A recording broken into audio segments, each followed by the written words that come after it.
We wish you a Merry Christmas, we wish you a Merry Christmas, we wish you a Merry Christmas, so give us some cash. Yeah, I couldn't think of anything for this year, so I decided to do a reprise from the Christmas of 2021 because I couldn't think of anything. Anyway, Merry Christmas, Happy Hanukkah, Happy Holidays, ladies and gentlemen. My name is Austin, and today I'm going to review a Christmas classic for you all. Ladies and gentlemen, the original, the all-time legendary Miracle on 34th Street. Directed by George Seaton, starring Maureen O'Hara, John Payne, Edmund Glenn, and Natalie Wood. So, without further ado, let's talk about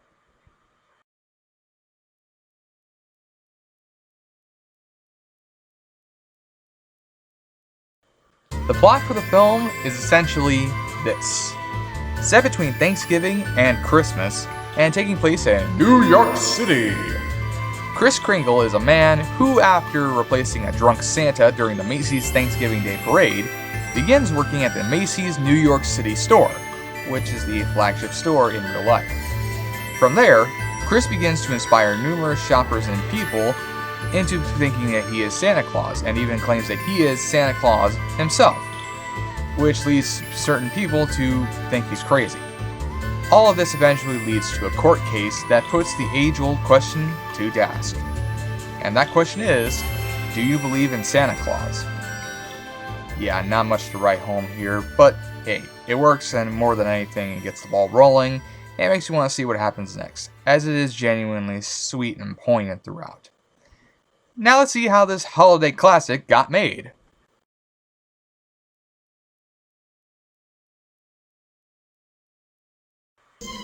The production for Miracle on 34th Street can be summed up with the following statements here.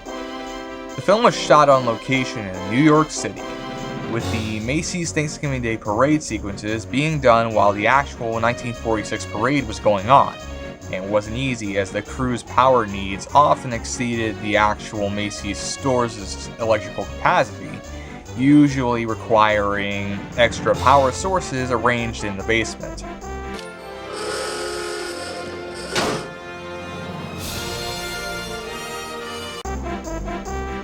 Maureen O'Hara recalled in her memoir that it was a mess to get all the scenes shot, and that they had to be done in one take, and that she and Edmund Glenn envied John Payne and Natalie Wood, who watched the whole thing from a window while they froze their clean butts off. Or butts clean off, I should say.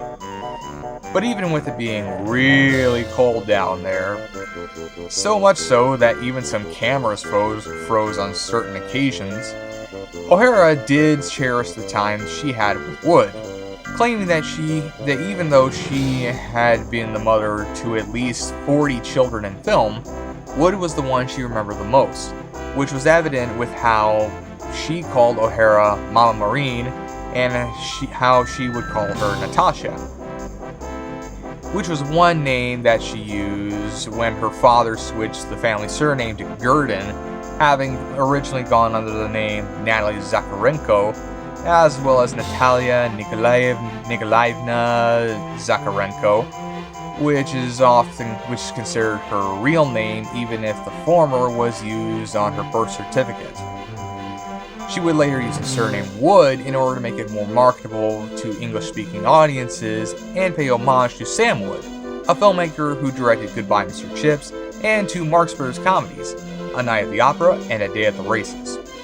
But getting back on topic, Valentine Davies, who was nominated an Oscar for his work on the Glenn Miller story, thought up the script while fighting through Christmas shopping crowds in an attempt to find a gift for his wife, where he wondered how the actual Santa Claus would make of the situation. He probably would say to him, "Ho ho ho! What a crapshoot!" Speaking of Santa, Edmund Gwenn was offered the role of Kris Kringle after his cousin, Cecil Kellaway, said no, and upon accepting it, gained 30 pounds to play the character, as well as improvise his reaction to Susan's beard pull in order to get a reaction out of Natalie Wood.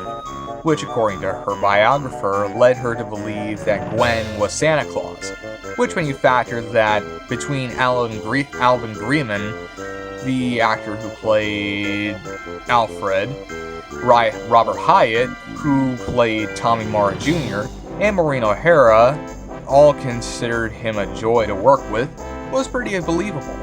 As O'Hara even said that most of them believed that he was Santa due to how good he was on and off set. It wasn't until the wrap party for the film that Wood realized that Gwen was not Santa, as he was not in costume and had no beard, which was actually fake and not real, even if O'Hara said it was during the audio commentary for the film. But it wasn't just Edmund Gwen that everyone bonded with, as the whole cast felt a special bond during production, with Maureen O'Hara recalling, "Each evening when we were not working, Edmund Gwen, John, and I went up for a walk in Fifth Avenue. Natalie had to go to bed, but we didn't. We stopped and window shopped at all the stores, which were beautifully decorated for the holidays. Edmund especially loved those nights and acted more like a kid who might be getting the presents instead of the Santa who would be giving them. I got such a kick out of seeing the expressions of the window dressers when they saw Edmund peering at them. I knew he was going to make a big splash as Santa Claus." Meanwhile, Daryl F. Zanuck, the head of 20th Century Fox at the time, called for the movie to be released in May due to the belief that more people go to see movies in warmer weather versus colder weather, even though, as we are aware, the movie usually takes place. Don't anybody move! Hold it right there! The fuse is out. 6.5 hours later. Mr. Hammond, I think we're back in business. The movie takes place on Christmas and is usually watched around Christmas, but we'll get to the release date later. Excuse me.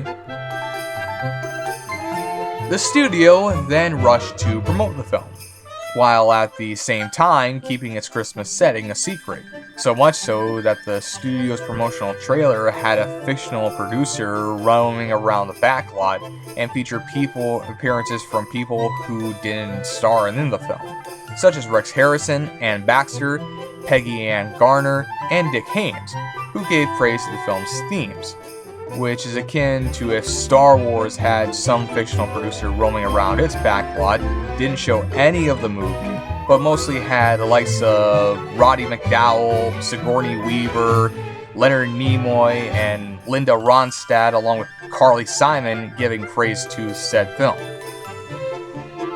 Not only that, but the posters for the movie had Maureen O'Hara and John Payne taking center stage, while Edmund Gwen was kept in the background, which when you factor in that every home video released since has Gwen and Natalie Wood front and center, with the farmer sporting his Santa costume, feels kind of strange. O'Hara, I should mention, also meant I was forced to do the film, and was reluctant to do so after returning to Ireland from the US, only to have to go back to America to do the film. But her sentiments soon changed when she read the script, and considering how much fun it was on set, bar the cold weather, she had nothing to worry about. Meanwhile, Arthur Jacobson, who was the assistant director for the film and many others throughout his lifetime, including for Robinson Crusoe on Mars, because it's the most interesting thing I found, filmed the parade on Thanksgiving morning with 9 cameras at once, and even claimed that he abruptly pushed Gwen and Wood in the Macy's cafeteria line during a weekday lunch rush, while O'Hara requested a police escort for Christmas shopping, where he told her that New Yorkers wouldn't care and that she just needs to act natural. And finally, in order to get the script approved by the PCA, which was the other name of the Motion Picture Association at the time, the movie underwent several name changes, starting out as My Heart Tells Me, before then also being changed to The Big Heart, It's Only Human, Meet Me at Dawn, and eventually culminated in the film being called Miracle on 34th Street, which happened within the time frame of 4 months, with a lot of them occurring while the filmmakers were doing other things to appease the PCA, as at the time they had rules on what could and couldn't be shown and what could and couldn't be said, so that they could begin the production of the film. And so with that, let's go to my overall take on the film.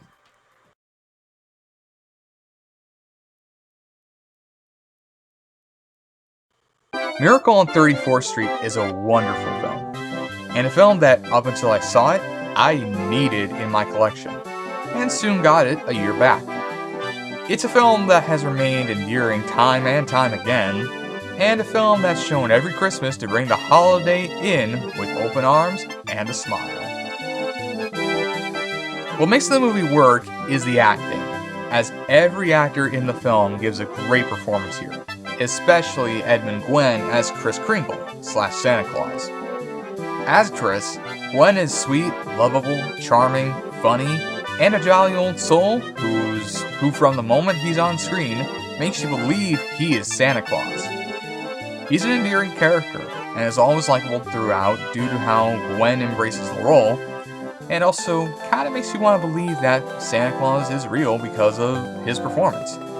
Meaning that when he goes to prove that Santa is real and he is the man himself, you're pretty much rooting for him all the way. Kris, also in a way, teaches us that even if something seems far-fetched, such as when he is with Susan and she has a hard time making friends because of how they're playing zoo, but none of them are animals, to which Kris tells her that sometimes you have to believe that you are, even if it sounds absurd.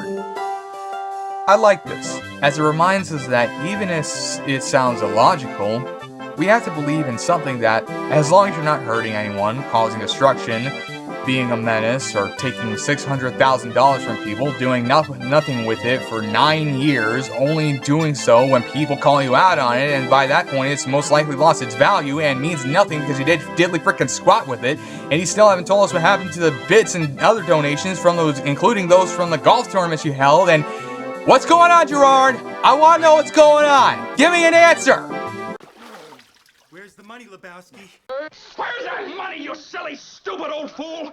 Where's that money? Where's the money, Lebowski? Where's the money, Lebowski? Where's the money? Where's that money, you fat motherfucker? Where's my money? Stay down on the ground. Stay down on the ground, you motherfucker. Where's the fucking money, shithead? It's down there somewhere. Let me take another look. You want answers? I think I'm entitled. You want answers? I want the truth! You can't handle the truth. Talk or you're dead. Damn it, tell me. I don't know if I told you this or not, but I'm an amateur dentist. Oh, yes, he is.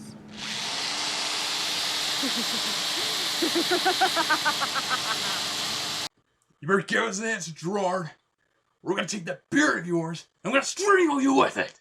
I'm gonna strangle all the life out of you like I was Justin back in Moundale. I'm gonna make you pay. Yeah, sorry about that, folks.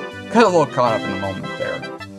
But as I was saying, as long as you don't do any of those things I just mentioned, it's important to believe in stuff that brings us joy, even if it sounds weird. In the case of this movie, Santa Claus, because Santa represents everything fun about the holiday, and because of Edmund Gwenn's performance, it makes us believe in the spirit of Christmas and the spirit of the holidays in general. Maureen O'Hara also gives a great performance here as Doris Walker, the person who gives Kris his job as the Santa in the parade and in the Macy's store that she works at. As Doris, O'Hara is skeptical of Kris's claims that he is Santa, and has raised her daughter Susan to not believe in fairy tales, probably due to her divorce from her husband. But as she sees the good that Kris does and sees the joy he brings people, Doris realizes that sometimes you have to let what you think is real step aside and just believe it. Because seeing is believing. And O'Hara captures this growth as a character very well. John Payne also shines as Fred Gailey, an attorney who ends up defending Chris in court in order to prove that he's Santa Claus and not a nut bar, unlike my Uncle Jeremy. Fred is also Doris's love interest and an optimist who sees that Chris is far from crazy and is almost certainly Santa Claus. Payne gets a role enthusiasm and charm throughout, and he even has a rather funny reaction near the end of the film. And then there's Natalie Wood, who here plays Doris's daughter Susan in what was her best known role when she was a child. As Susan, Wood conveys a sense of cynicism and disbelief, as at first, she's this girl who's been raised to believe in reality way too early by her mother, and has a hard time trying to use her imagination, which as a kid you kinda need in order to make friends to have fun. But as soon as she sees the good that Chris does, and when he helps her have an imagination, Susan begins to see that Chris is magical, and gives him a request: find a house that she and her mom can call home. Wood is really great here, and would go on to expand her acting talents in films like Rebel Without a Cause, The Searchers, West Side Story, Splendor in the Grass, and many others, but sadly died by drowning and other mysterious circumstances on November 28, 1981, which is still being investigated after being reopened in 2012, and with her husband at the time, Robert Wagner, being called into question as a person of interest. Plus there's Porter Hall as Granville Sawyer, the psychiatrist who tries to put Chris in the funny farm, Gene Lockhart as Judge Henry X. Harper, the man who wants to declare Chris a loony who isn't Santa Claus and that Santa isn't real, and Philip Tong as Julian Shellhammer, the toy department head who asks for Chris to be checked for any signs of mental illness. Plus keeping a lookout for Jack Albertson as Al the post office mail sorter, an alternate history version of R.H. Macy played by Harry Antrim, and Thelma Ritter in her film debut as the mother to a boy named Peter. The movie is also well shot and edited, focusing on certain angles and many different points of view, and ensuring that the pacing isn't as long as waiting the line for the bathroom because someone had to have a tuna melt with a side of onion rings. The cinematography was done by Charles Clark, who shot Carousel and Flaming Star, and Lloyd Ahern, who shot episodes of Columbo and The Love Boat, while the editing was done by Robert Simpson, who did The Grapes of Wrath, The King and I, South Pacific, and Move Over Darling, and overall looks good, especially during the Macy's Thanksgiving Day Parade. Finally, the direction here is fantastic, with George Seaton, who wrote the screenplay for The Song of Bernadette, and would direct The Country Girl and Airport, which the latter of which would be the biggest hit of his career, capturing what the film represents perfectly. From the narrative, humor, and just the feel of it. It's very Christmassy in the best way possible. It makes you feel good every time you watch it, even when you factor in when the film was actually released. Seaton actually managed to convince Daryl F. Zanuck to do this film in favor of 3 other films, those being Apartment for Peggy, Chicken Every Sunday, and The Big Hit. And if you don't know those 3, I don't blame you. Those films mostly came and went without much fanfare. Unlike Miracle on 34th Street, which had plenty of fanfare, which we'll get to soon. Either way, Seaton directed the movie very well, and helped make it work in more ways than none, and will probably be the most remembered film for years to come.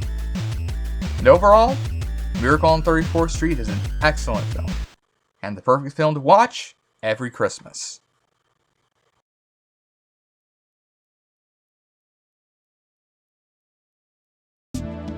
As I alluded to many times in this review, the movie was released in a time that had warm weather, because Daryl F. Zanuck believed moviegoers would go to see it the most when the weather was considerably less cold, despite the movie being set around Christmas, a time when the weather is chilly, and we all need a movie to warm up to, like this one.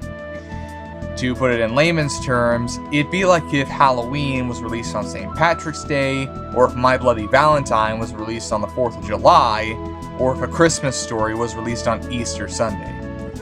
It's very unusual and bizarre when you think about it. But while Zanuck aimed for a May release date, the movie ended up being released on June 11th, 1947, making it essentially Christmas in June, because I guess May wouldn't stay and July wouldn't fly.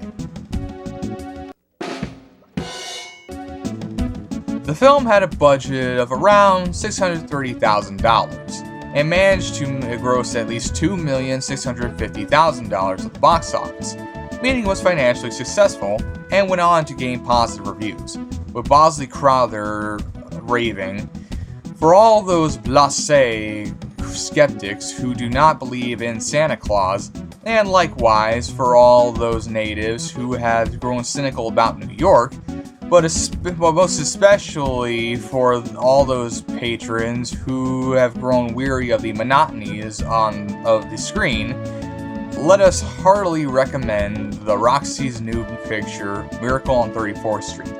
As a matter of fact, let's go further. Let's catch its spirit and heartily proclaim that it is the freshest little picture in a long time, and maybe even the best comedy of this year." The film was even considered one of the best films of 1947 and won 3 Academy Awards, including Best Actor in a Supporting Role for Edmund Gwenn, Best Writing Original Story for Valentine Davies, and Best Writing Screenplay for George Seaton. The movie was also nominated for Best Picture, but lost to Gentleman's Agreement, which is a film about a journalist who poses as a Jew in order to expose anti-Semitism in New York City, as well as the wealthy communities of New Canaan and Darien, Connecticut, and was very controversial back in the day due to its subject matter. Same goes for another film, Crossfire.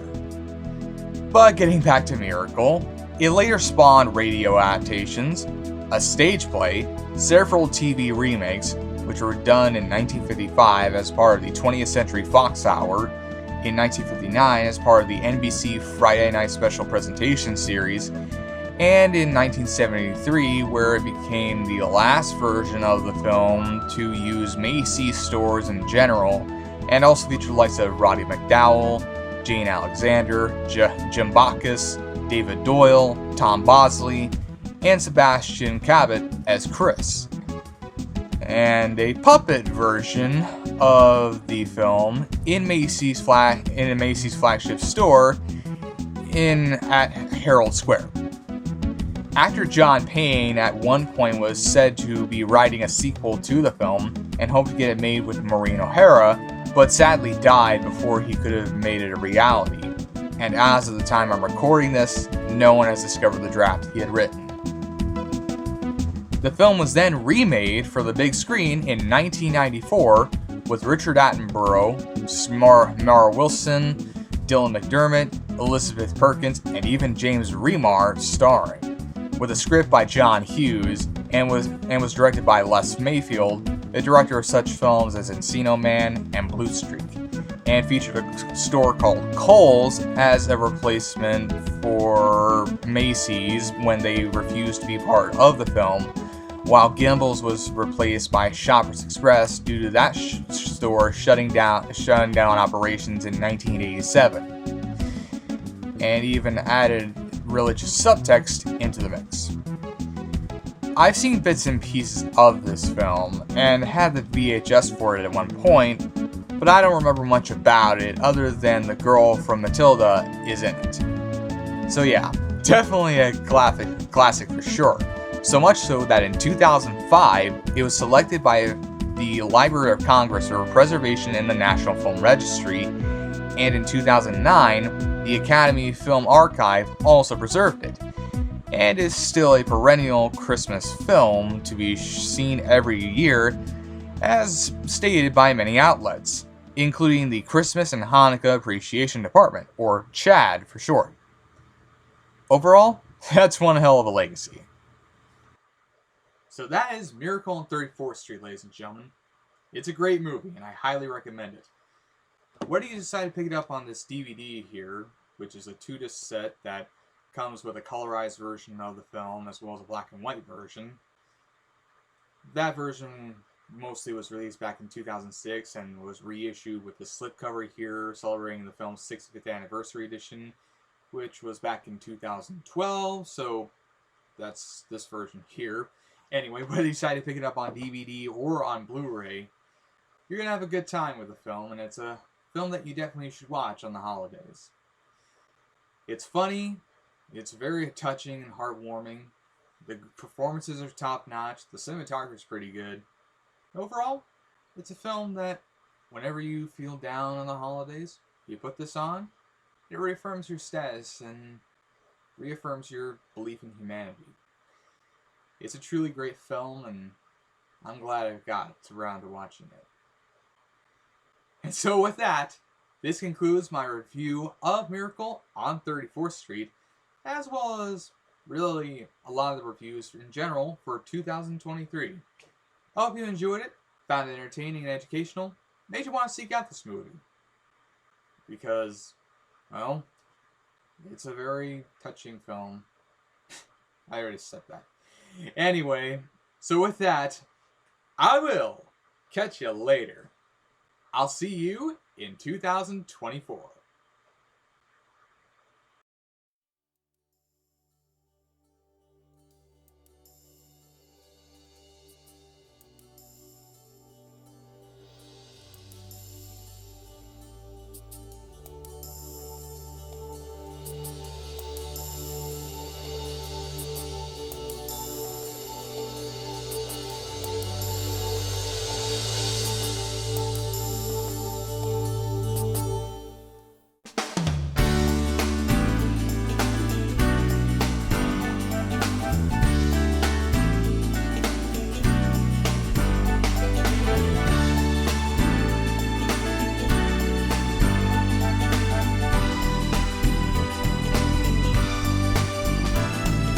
In a dream I can see you're not far away. Anytime, any place, I can see your face. You're that special one that I've been waiting for, and I hope you're looking for someone like me. In my dreams, Hey everyone, I'm back. I had to do that whole thing for Austin, and yeah, I hope to be back here in the future, hopefully. Please let me be in another review.